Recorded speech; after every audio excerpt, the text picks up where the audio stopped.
you want to hear about the thing that I've started? Yes, please. Brilliant. I teased it a little bit last week. I said I was going to start a new show, and I actually held up my end of the bargain here. It was just a one-ended bargain. Yeah.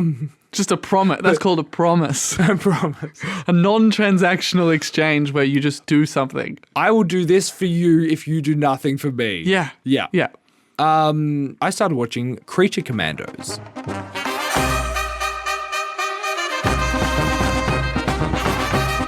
Now, do you know what Creature Commandos is? I do, actually. Yes. All right, you tell want me the to do the listeners then. work of your section for you? Fine, Yes, I'll do please. it. Creature Commandos is an animated television show set in the new DC universe, written and directed, I think, by James Gunn. Tell me if I'm wrong. Jet's nodding. no. That's good. It's the maybe only the second piece of media in the new DCEU. It's complicated. It's the What's in and what's out. first It's the first brand new one. Yeah, first full one. Are they calling it Phase 1, Gods and Monsters? Oh, they did give it a name. Yeah. Phase 1, Gods and Monsters. Yeah. Yes. Yeah. So, is it phase? Is that the word they Maybe. used? Anyway, I don't know. Chapter 1, maybe. Yes. Anyway. The first one. What do they use in the Bible? Verse 1. Verse 1. Book 1. Stanza 1. Psalm Yeah. 1. Line Psalm. 1. In the beginning, there was Creature Commandos, and it was good. And it was good. And it was good. And it was good? It is a very good show. So this Creature Commandos, now previously James Gunn, his other DC project before taking the helm of the DC Comics, I would say just all media that isn't comics, I guess, because he's starting off with Yeah. TV shows and movies. Then they're also going to be doing video games. What's the games? Yes. And presumably there's also tie-in comics. So I Yes. guess just DC as a whole. DC Studios, I think it's technically called. Could be. Now, his first project was The Suicide Squad, Yep. which was kind of a requel, a reboot, sequel. Soft reboot. Some of the reboot. same cast. Yeah. Scrap that. We'll just do it again. To 2016's Suicide Squad, which was bad. The Bad. Suicide Squad was good. Hashtag release the Aya cut or whatever we're on now. Yeah, there you go. Yep. Nice. And now he's kind of doing it again. He's He doing did Peacemaker another. too. He did. Oh, sorry. He did do Peacemaker. But this Creature Commandos is kind of just what if we did the Suicide Squad one more time. The way that it's been framed is so if you don't know what the Suicide Squad is, listeners, it is a team of comic book villains. Mm-hmm. Sometimes they're larger, more prominent known characters like Harley Quinn. Sometimes they're lesser known characters like Dr. Phosphorus or Weasel or Polka Dot Man. Yeah. And they're incarcerated by the U.S. military. I believe it's the U.S. military. We'll have to ask James Gunn. Yeah. She knows all She's about across that. She's at all the protests. Yeah. The bad ones. The bad ones, Whatever all the good bad ones are, she's there. Yeah, yeah. Is that her position? No, it keeps changing every time. That's the bit. And so, thank you for telling me what the bit is. And so they've been incarcerated, and they're putting together a task force. I think they're called Argus, that branch of the military. They're putting together a task force of these villains, where they basically work as an anti-hero team to take down threats that are like too brutal, too nasty, too gruesome for the superheroes to take care of. And what's in it for the villains is two things. Number one, they get their prison sentence reduced. Mm-hmm. And number two, when they're like on the mission, their incentive to not, I don't know, just start running away and escaping is their heads will get blown up if they try to do that. Now, is it the case that in the DC universe, after the Suicide Squad, the government said you can't do this with humans, and so Amanda Waller went, well, these fucking little rat guys aren't even human. Exactly. Yeah. Exactly. So on this team, we have characters such as the bride, who is Frankenstein's bride. Mm-hmm. We also have the character of Frankenstein who comes in, isn't actually part of the Creature Commandos crew, but he's also there. We have the character of Weasel, who was in the Suicide Squad. Who is just like a big weasel, I guess, like a human-sized animal. Kind of rabid as well. We have Dr. Phosphorus, who is a skeleton radioactive man who'll burn the shit out of you. We have G.I. Robot. G.I. Robot is a Nazi killing machine robot. Yep, he was invented in World War II to kill Nazis for the U.S. military. And that's his whole Nazi his whole killing thing. machine. I had the emphasis on the wrong syllables. He's for killing Nazis, not by Nazis to kill everyone else. Oh, no, yeah, he's for killing Nazis. Gotcha. Yeah. He gets really annoyed, actually, quite often in the show when he hasn't had a chance to kill Nazis. Yeah. Like, he keeps bringing it up. He's like, they're like, great, we need to go to this castle. And I was like, cool, are there Nazis there that I can kill? Yeah. And they're like, maybe, probably not. And he's like, oh. He's really fun. He's really, really fun. We also have Nina. She is like 1980s a German fish woman. pop synth sensation Nina? More like Shape of Water, Guillermo del Toro. What if that fish person was a woman and couldn't breathe out of water? I don't know if that... I watched that movie, half of that movie. Can that fish man breathe out of water? No idea, I haven't seen it. But that fish man can fuck. We know that, yeah? Oh, yeah. Okay, good. Just check it. And those are... I think those are all of the main characters we kind of got here. We also have Mr... What's his name? Flag. Mr. Rick Flag Jr. Senior. Senior Junior. Senior Flag. Now, Senor Rick Flag. Senor Flag. Rick Flag's estranged Spanish cousin. Yes. Now, this is Rick Flag's estranged father. Actually, I don't know how estranged he is. But Well, he's pretty estranged now because Rick Flag Jr. is fucking dead. Is so dead. Pretty hard to be on talking terms with someone when they're dead. Thank goodness, because I did not like Rick Flag in Suicide Squad or really the Suicide Squad. I don't like Joel. Is it Joel Kinnaman? He does a good job when he's got stuff to work with. Yeah, I just don't like him in that role, I guess. I just find him a bit grating. I think I think that Suicide Squad is just bad, but I think he's meant to be in the Suicide Squad. Yeah, I'd say that's pretty fair. Know. A lot of it's commentary on blah, blah, blah, superhero tropes. Yeah. But in this, Rick Flag Sr. is played by... I'm just bringing it up here. Is played by Frank Grillo. Hang on a minute. Is he a human? What's he doing there? Is he directing things? Oh, yeah, Rick Flag is a human who is directing, is from Argus. He's like, my son's dead. I guess I'll just take over the team.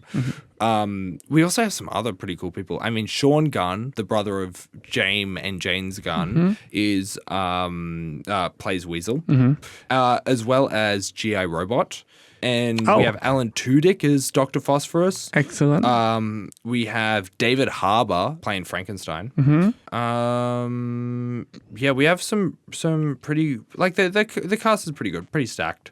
Indira Varma plays the bride. I don't really know her. I can't put a face to the name. Anyways, it's a cool cast, and they have some pretty cool characters. But yeah, we're just doing Suicide Squad again, which is... an interesting decision to have made.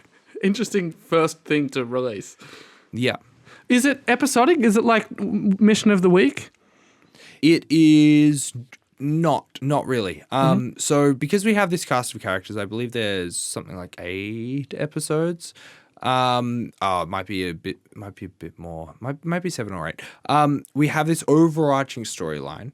Basically, the premise is there is an Eastern European country, with a princess, and she's that country is being invaded by this supervillain who is an Amazonian woman from the land of Themyscira, place where Wonder Woman's from. And she's just like trying to kill the princess. That's her vibe right now. She's like, Right. I need to kill the and she has a crew of like guys, just like guys who are ready to kill. And those classic guys who are ready to kill that every supervillain has. Yeah. The way that she's gotten them on board is by telling them that she'll let them into Themyscira if because Themyscira is like famously all women. Yes. Yeah. Yeah. So they're doing her bidding because of that. That's a funny bit, but also if she wins and she lets them in, the other Amazons will be like, great, I'm just going to kill you. Yeah, like they think it's Yeah. going to be this like paradise where they're surrounded by amazing, sexy women, but it's like, no. They will immediately dispose of you. Yes. Yep. But this show is very funny. So it has a bunch of, jokes, commentaries like that, like twists on the world building of the DC universe. There's a lot of things that we, as fans of the DC universe, or people who have consumed the movies or read the comic books, we talk about in the way of like, okay, for example, there is a bit talking about Themyscira where a character is like, well, we need to talk about the main thing about Themyscira, which are lesbians. Are they just all lesbians? Which is like, yeah, a thing that people have talked about because like, well, if you have a land of all women, like it's that, that makes sense. So they bring kind of, like James Gunn has kind of done with some other things, I think, a bit in Peacemaker probably, which is a show I haven't finished. But you also see in another animated DC show, Harley Quinn, you have that commentary both on DC and the superhero genre at large.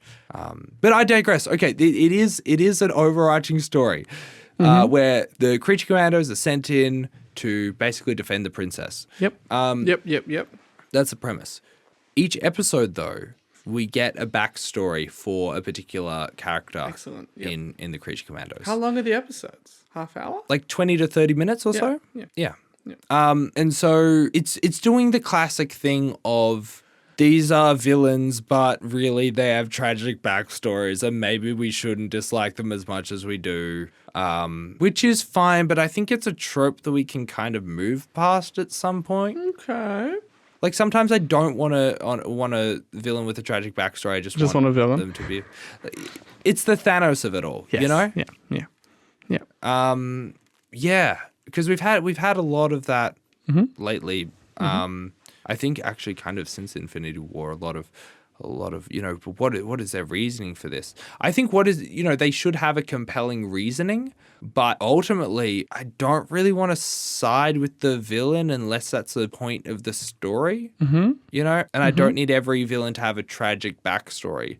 Sometimes, because some people are just like kind of fucked up, or they just grew up in a world where their community around them was fucked up and just like had bad beliefs, so they have bad beliefs. And you can look at that systematically, but like if it's just, oh, some other bad guy killed this bad guy's wife and child, so then they killed bad guy B and now they're the top bad guy.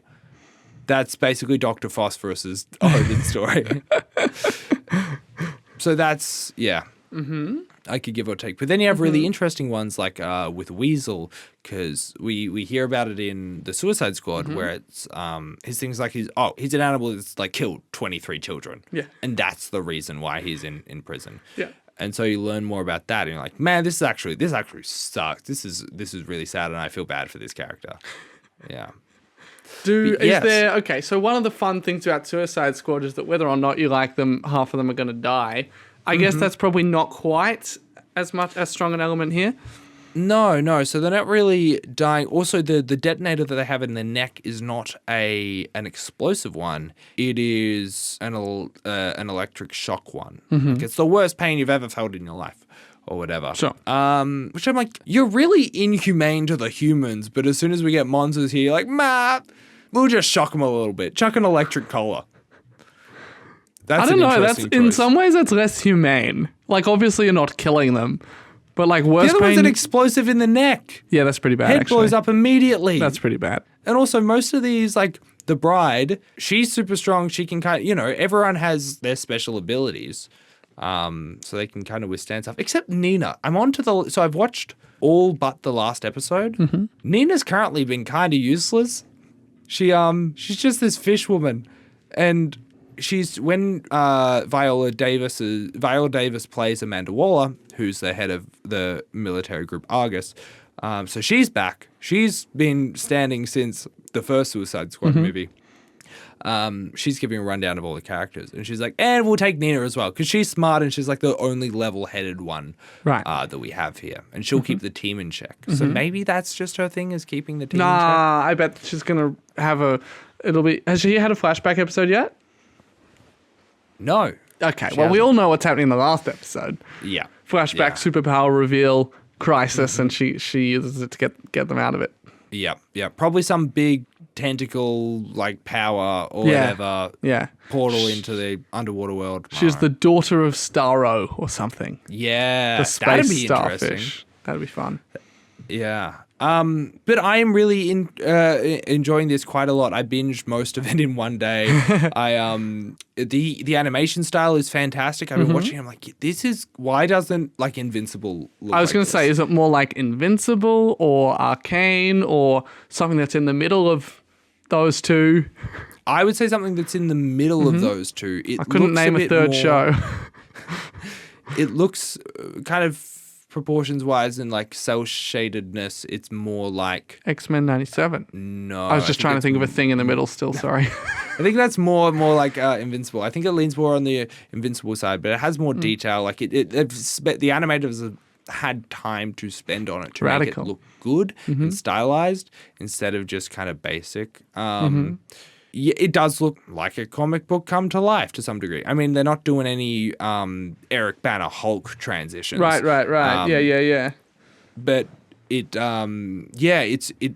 has that sort of vibrance to it.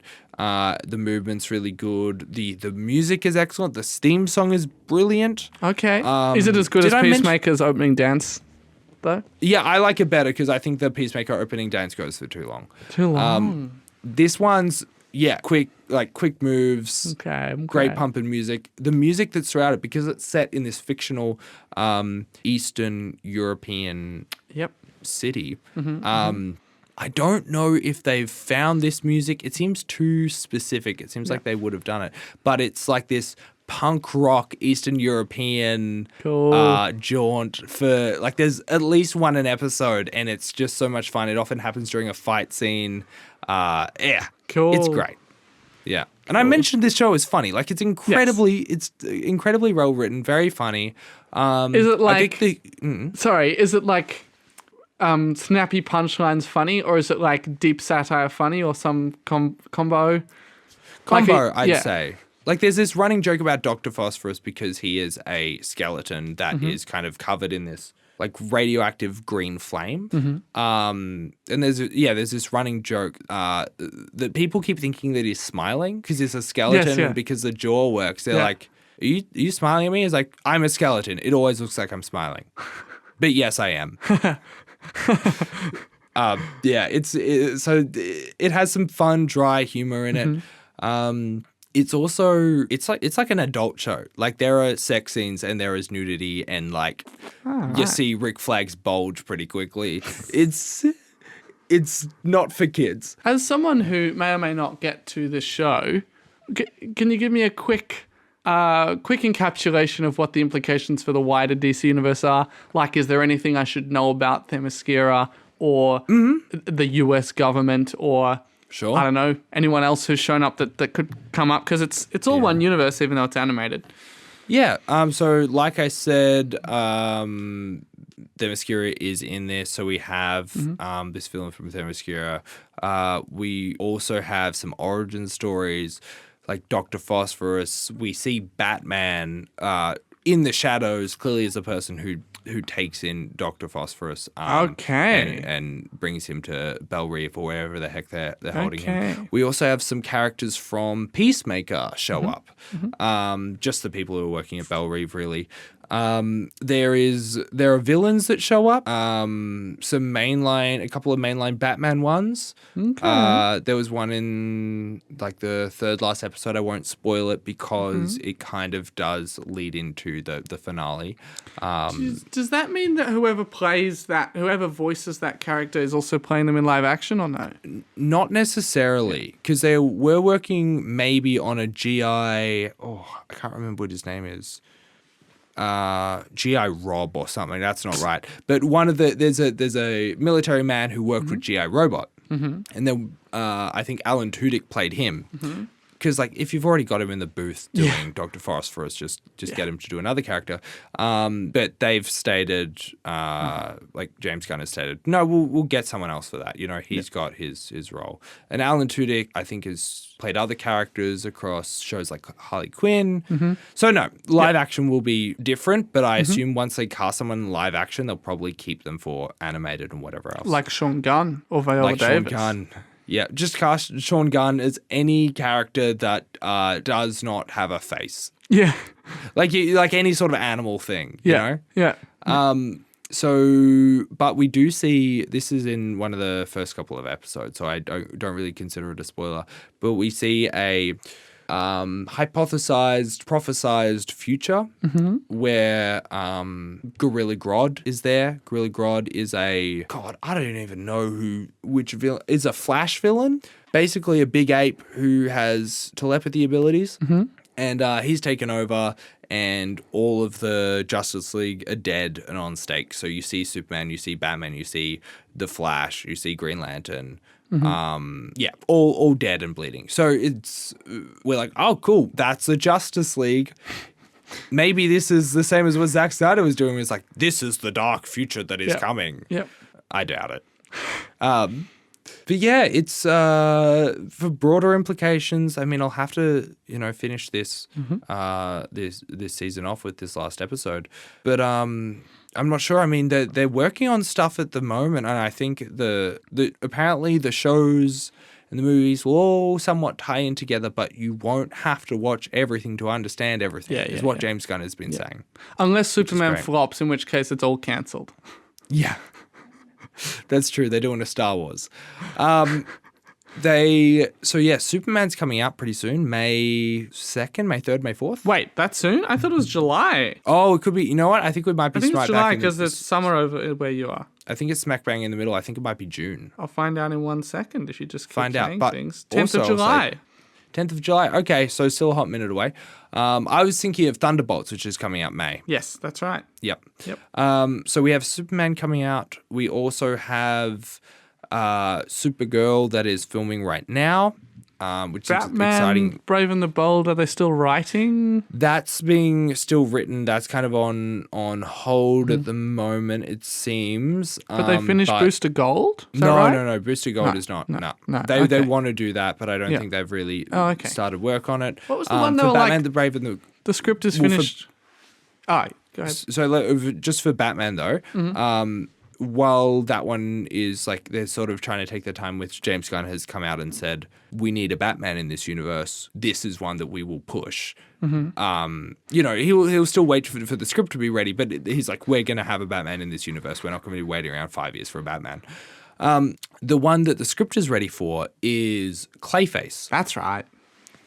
Someone hopped in, I can't remember who it was, but he hopped in with it wasn't Luca Guadagnino. That's wrong, right? That surely could not be right. Can you do some research? Yeah, can you do some stalling for time? Stolen for time. Stolen for time. Stolen for time. I really hope it is Luca Guadagnino, but I really, really, really, really doubt it because that'd be so out of left field. James Watkins, maybe? James Watkins? Written by Mark Flanagan? Hang on. Mark Flanagan. Yeah, Let's that see. sounds about right. I'm currently reading AI Slop, so let me just... Oh, don't read the AI it's Slop. gotten a real link to the Hollywood Reporter. Yep. Okay. Yep. Is it Flanagan who wrote it? Yep. What else has he written? Let's find out. Alan Tudyk is playing Clayface. Hang on a second. No. Alan Tudyk played Clayface in Harley Quinn. He might not. That's what it says. And in Creed, yes. Yeah. Ron So Watkins is Mike- no. You're looking for Flanagan. Sorry. Flanagan has done horror stuff historically. Has done Oculus, Hush, Before I Wake, Ouija, The Origins of Evil, Gerald's Game, Doctor Sleep. That was the sequel to Where's Johnny? I Found Him. He's here. Past the door. I just need to use an axe because Johnny locked himself in a cupboard. So, and the only tool I have is an axe. So that's where Johnny is. The Life of Chuck as well. He also did television, The Haunting of Hill House or Haunting of Bly Manor. Those are both really popular. So those he's written a cool, apparently like body horror. Rumored Clayface film. So that's going ahead. They think they can make it for $40 million. We'll see. That would be amazing. That would be, that's an important thing to prove that you can do. Yes. Make a superhero movie for less than $150 million. Yeah. But they're doing some more shows as well. So they're doing the Green Lanterns show is filming. That has the two Green Lanterns that are in that is Hal Jordan and Jon Stewart. And it's going to be set in like Arizona or something. They're just like, it's a murder mystery buddy cop show. With just like Green Lanterns. I don't know. It sounds cool.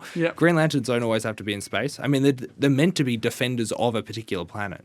So when they're just off in space all the time, it's kind of weird, you know?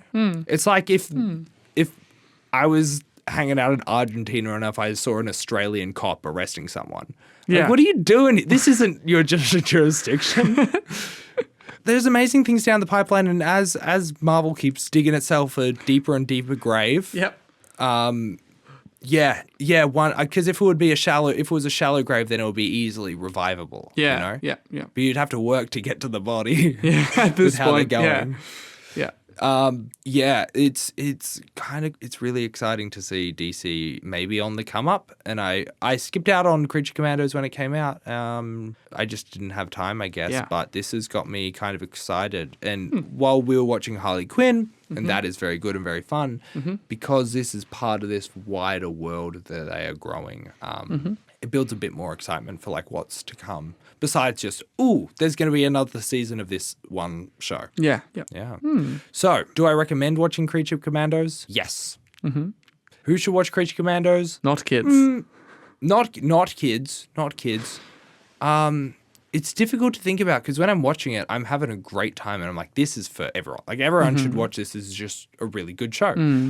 Separate to when I'm watching it, I'm like, thinking about like demographics, you know, and it's difficult to pinpoint. But what's a good go ahead. No, hit me. What was your What's question? a good litmus test for this? Like if you liked Suicide Squad, you should watch this, or like if you liked the Suicide Squad, you should watch it. Like but it could be not a DC thing. Like what's a comparable? If you liked The Suicide Squad, you should watch this. If you like Invincible, I'd say you should watch this. This is funnier and better written. The characters are more interesting. If you like... if you like Ben 10, should you watch this? Yeah.